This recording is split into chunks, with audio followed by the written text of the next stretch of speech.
Hello, my name is Ioannis. In this video tutorial we are going to take the next step. In the previous video tutorials we managed to normalize the data from 0NF to 3NF. Then we created our ERD, our entity relation diagrams. Now we are going to take the next step, and the next step is create the data dictionaries. In order to create the data dictionaries, we need to use our ERD or our third normal form. We created a table by in Microsoft Word by going to Insert, select Table, and basically create a table with 1, 2, 3, 4, 5, 6, 7 columns and quite a few rows. Okay. If you want to add more rows on the table, you can always right click. You can select Insert and then you can select above or below. Or the easiest way to actually add a new row, if you keep clicking the Tab key on your keyboard, you will be able to add more rows. Okay, so let's undo this. Excuse me. Right.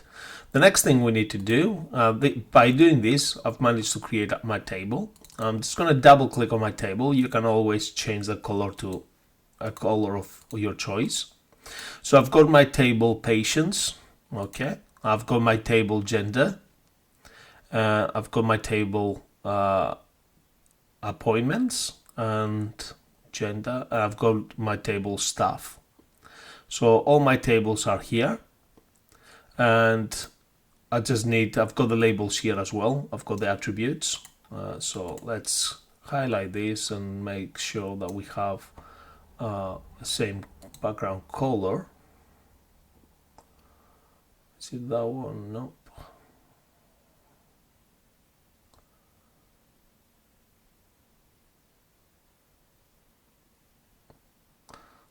Let's find out which color we have here. Okay, let's highlight this. Let's make sure we have the same color.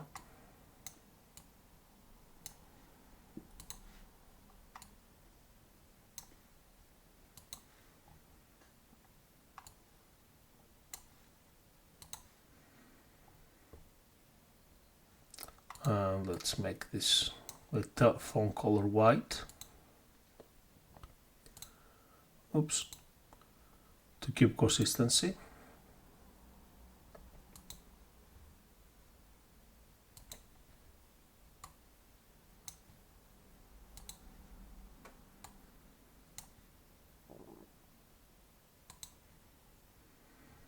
Okay, that's better.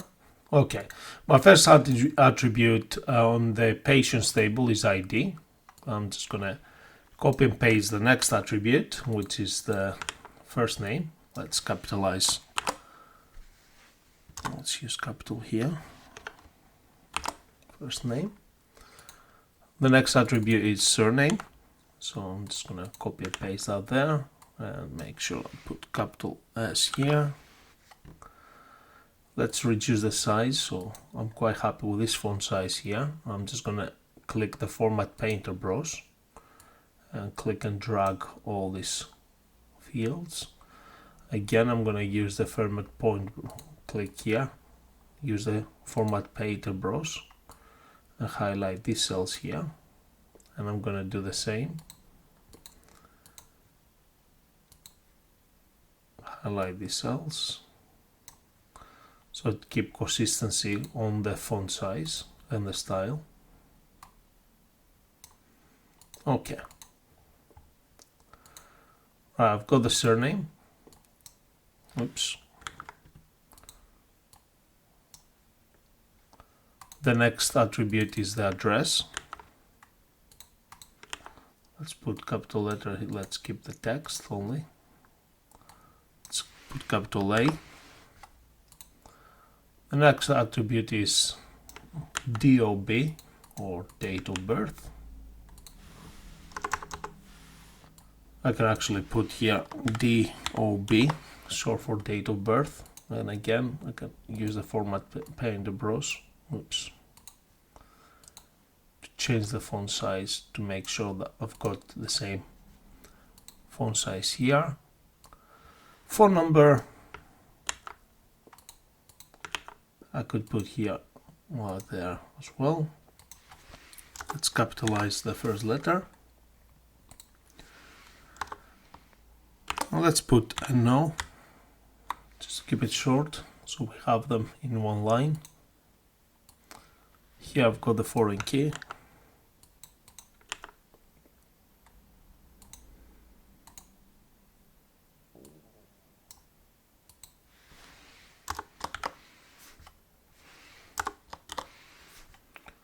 Gender ID, can remove the FK from here. Just gonna put the FK there.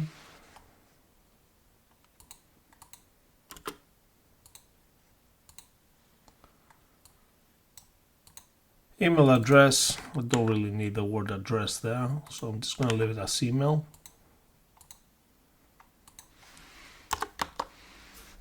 Again, we need to simplify and make sure that these attributes are the attributes that the end user will be able to see.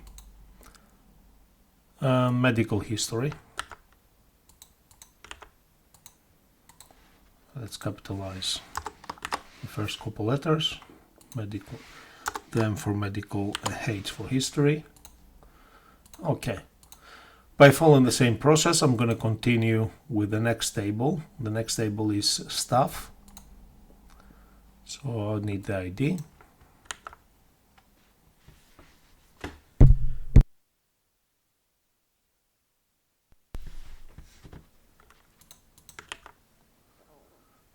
It's okay, I'm just gonna change the fonts later all at once. First name, surname, address. Again, because we have similar first ID, first name, surname, address, first name, address, date of birth, phone number, okay, gender ID. So we've got all these attributes here, and I'm quite happy with the layout here. So I'm just going to copy this. I'm going to highlight these attributes because these are exactly the same attributes, and Control V to paste. So let's double check.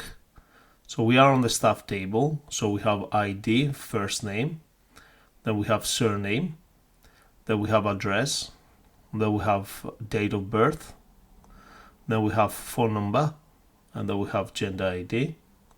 Now we'll put here FK because the foreign key.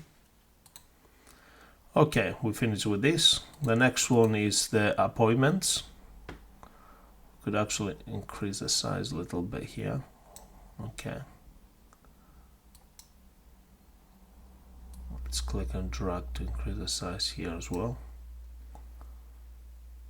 And I get here.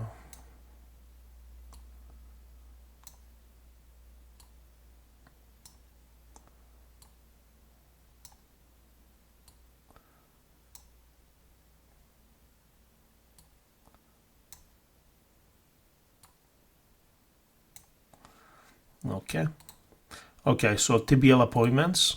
So we've got ID, date of the appointment. So ID, date of the appointment. The next one is time of the appointment. The next one is staff ID, FK. We're going to remove the FK from here. We're going to put the FK there.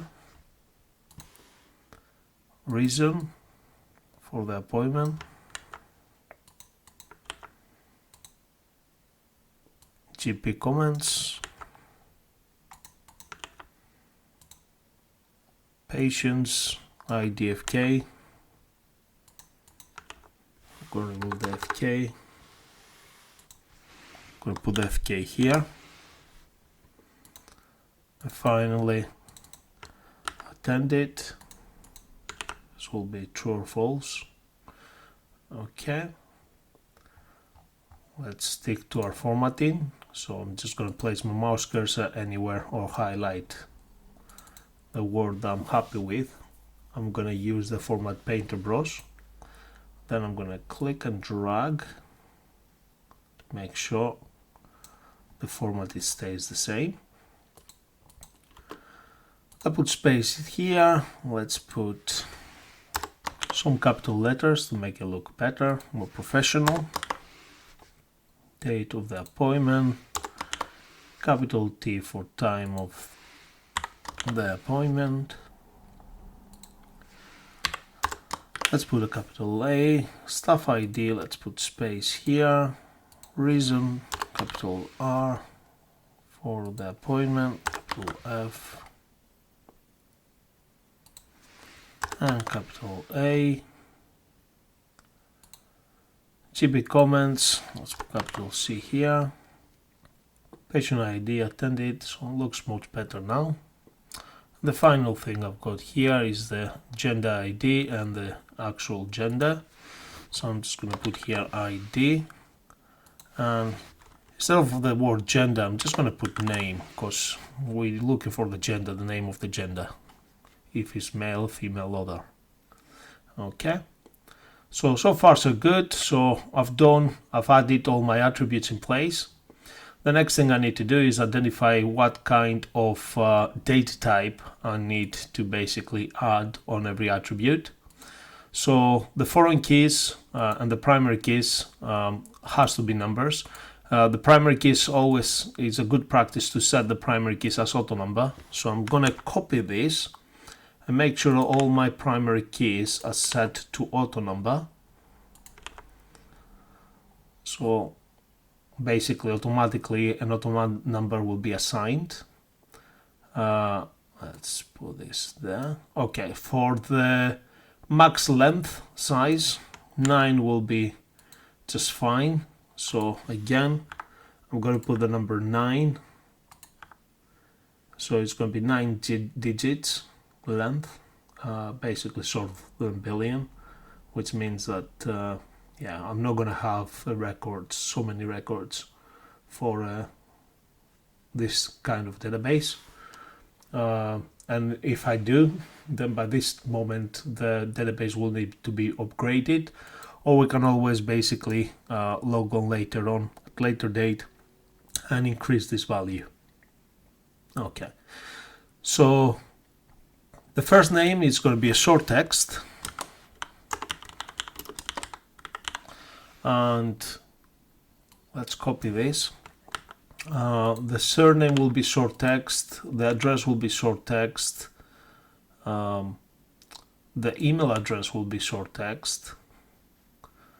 Again, first name short text, surname short text, address short text, date of the appointment, this will be date, time of the appointment, this will be time. Staff ID, reason for the appointment, this will be a short text.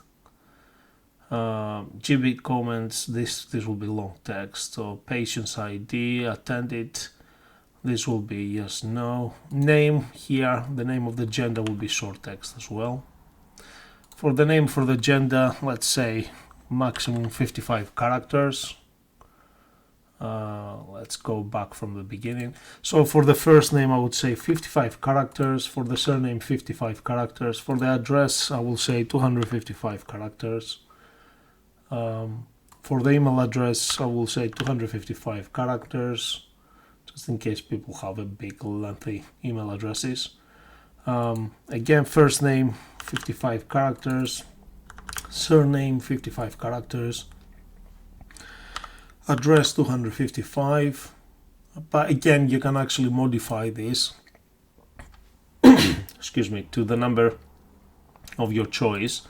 So basically your data dictionaries, you need to think about what kind of, how many characters will have a name, the longest name you will put as a client, how many characters this person will have, and basically you put the restrictions there.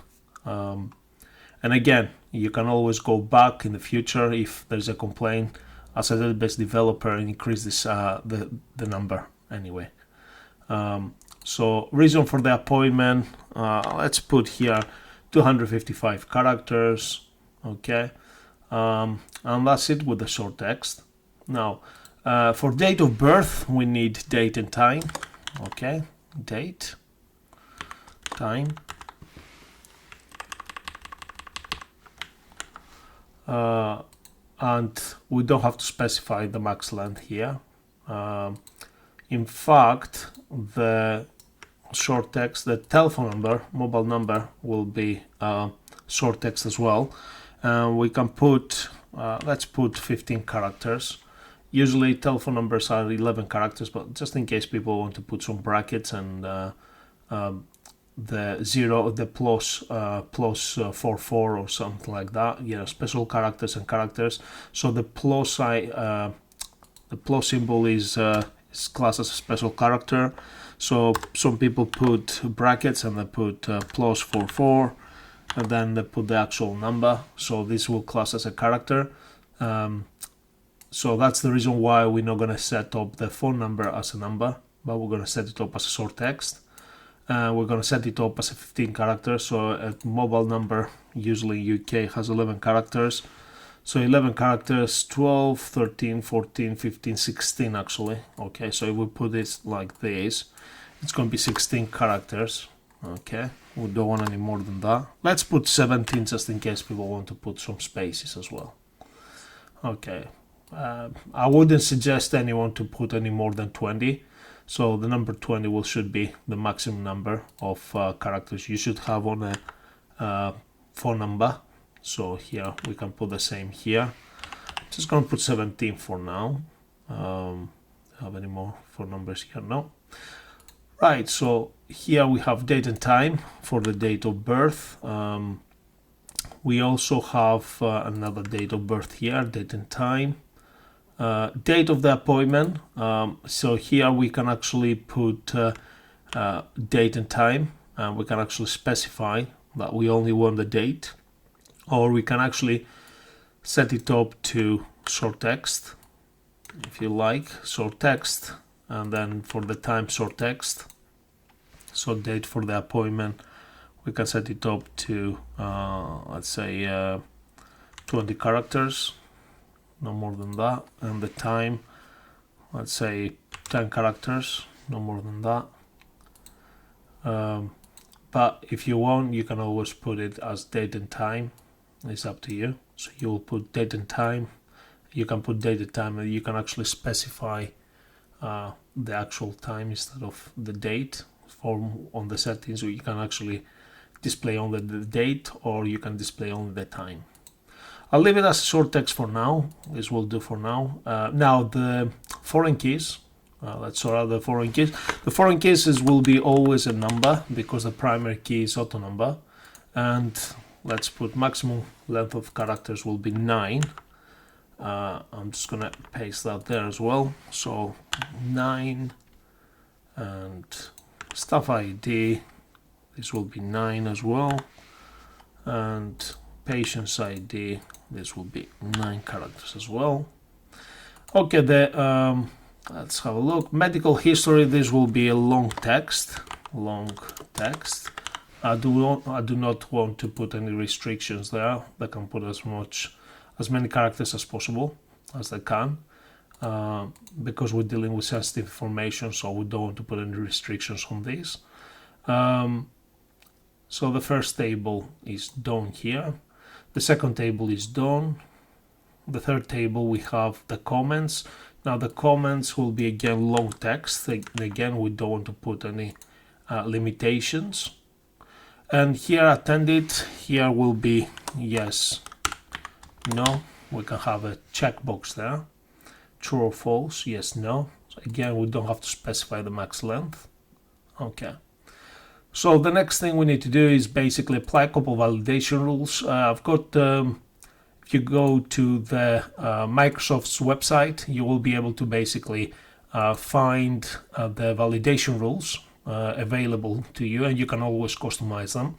I'm gonna put the links on the description. So a quick way to do it is you can go to Bing and you can type there Microsoft Access Validation Rules, and basically select the first option.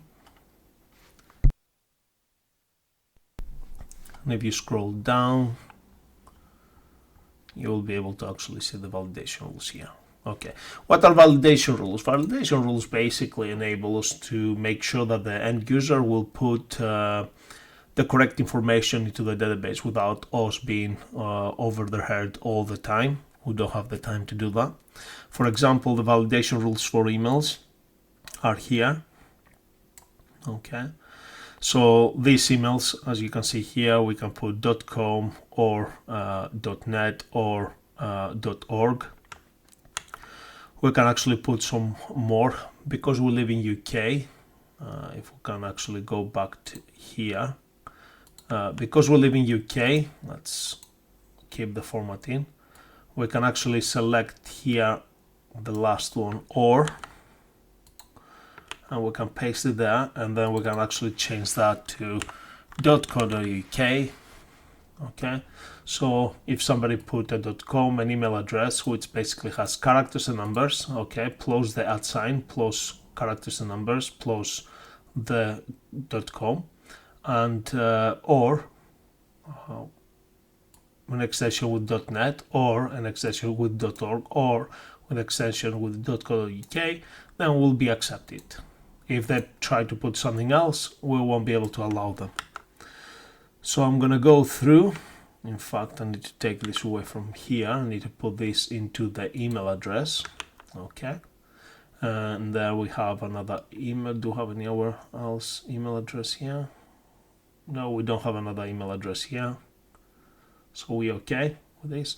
So again, my advice to you is do not put more than 2 validation rules per table, unless the client asks you specifically to do so.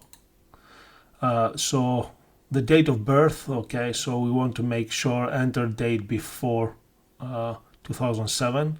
So this is a validation rule that we want to put on the actual date of birth here, and we want to basically pick up automatically the actual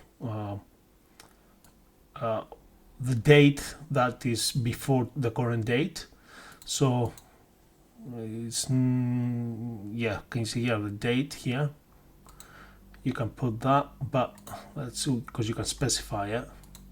So there's a validation rule that is not displayed here, but I'm gonna show you what you need to do. Is you put now, open and close parentheses.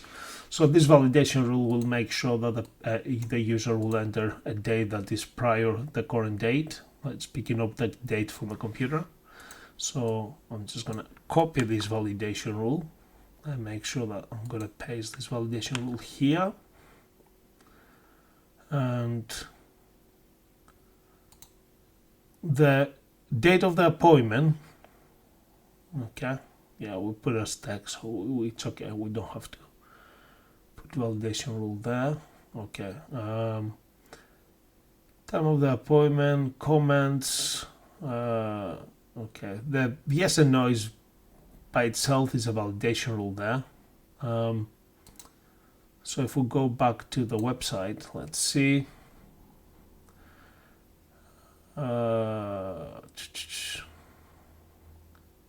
Values between 1 and 0, 0 and 1. Okay. We can leave those there. So here we have some other validation rules there for you. Okay. So I'm just going to leave these validation rules as they are here. So we added a couple validation rules.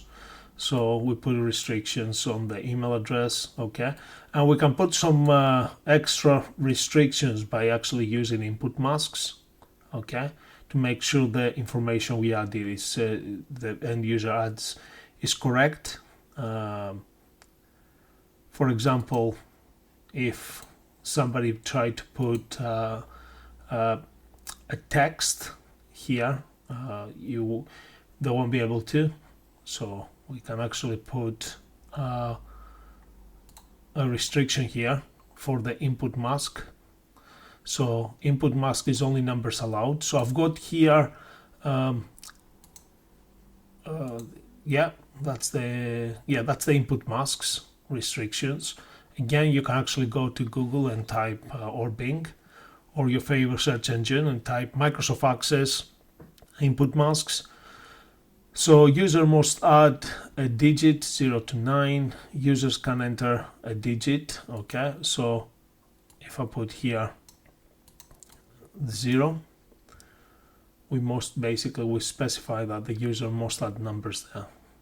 Okay, but we don't have to do this when we actually have specified the data type to be a number.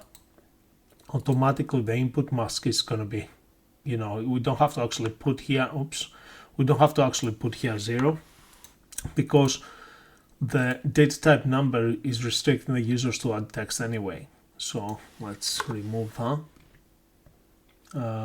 So for example, the date of the appointment, we do not want people to add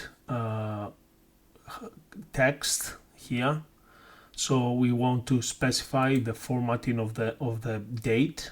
So for example, user must put a digit. So we're going to put here 00, and then we're going to put forward slash. We're going to put 00, and then we're going to put forward slash, and then we're going to put 0000. Okay. So by actually having this input mask, this is the layout we want to basically the user to be able to complete the form. Okay, we want for the time we want to put the same thing, so we're going to put 00, and we're going to put colon, and then we're going to put 00. So again, we want the time to basically show like this. Okay, so that's the restrictions. For the text, let's put date of birth, address. For the phone number, we could actually put the formatting here, the input mask if you want. So we can actually say parentheses, and we can say plus, and then we can say 00, and then close the parentheses, and then we can put space, and then we can say 1, 2, 3, 4, 5, 6, 7, 8, 9, 10, 11. We can actually put these characters. Okay, so now we've got that. Let's see if we can put any more input masks. No, I think this will do for now. So we've learned how to add the input masks and how to put validation rules. Things will make more sense once we start developing the actual database, which is going to be in a few lessons from now. So basically now we have just literally finished and completed successfully our data dictionaries. Okay, oops, let's Control Z, let's put that, let's copy this from here, let's put this on the header, let's drag this further up, oops, that's better, so we have this in one page. Okay, so now I have created successfully my data dictionaries. The next step is to basically start developing the form designs, then the report designs and the query designs before we basically start developing our database. I hope you learned something new today. I hope you will be able to apply these skills into your work. Thank you very much for watching. Bye.